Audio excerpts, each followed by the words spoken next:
Hello guys, நிறைய பேர் muscle building என்ன பண்றாங்கன்னு பார்த்தீங்கன்னா 10 egg whites, half to 1 kg of chicken breast, 2 to 3 scoops of isolate protein இந்த மாதிரி ஓவர் ஸ்டாக் பண்ணி தான் பார்த்துருப்பீங்க. நான் ஒரு ட்ரிக் சொல்றேன் கேளுங்க. இது வந்து ஐடியலாக எல்லா பாடி வெயிட்டுக்குமே சூட்டபிளாக இருக்கும். 3 to 4 ஹோல் எக்ஸ் எடுங்க. ஓகேவா guys? 100 to 200 grams of chicken breast எடுங்க. அப்புறம் 50 கிராம் ஆஃப் பாயில்டு பீனட்ஸ் எடுங்க. வே ப்ரோட்டீன் ஜஸ்ட் 1 ஸ்கூப் எடுத்துக்கோங்க. அப்புறம் ராஜ்மா, சன்னா, ஸ்ப்ரவுட்ஸ் இந்த மாதிரி இருக்குது பாருங்க. இது ஒரு 100 கிராம்ஸ் எடுத்துக்கோங்க.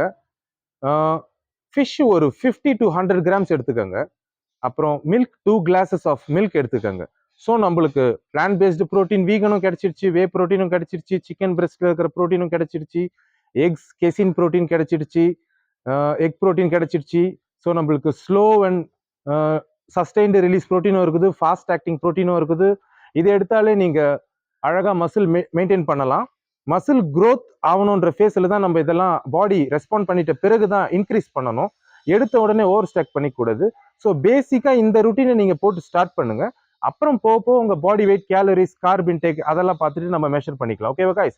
இது வெறும் ப்ரோட்டீன் சோர்ஸ் தான் சொன்னேன். கார்ப் சோர்ஸ் நான் அடுத்த வீடியோவில் சொல்கிறேன். ஓகேவா guys? God bless you all. Stay safe and healthy guys.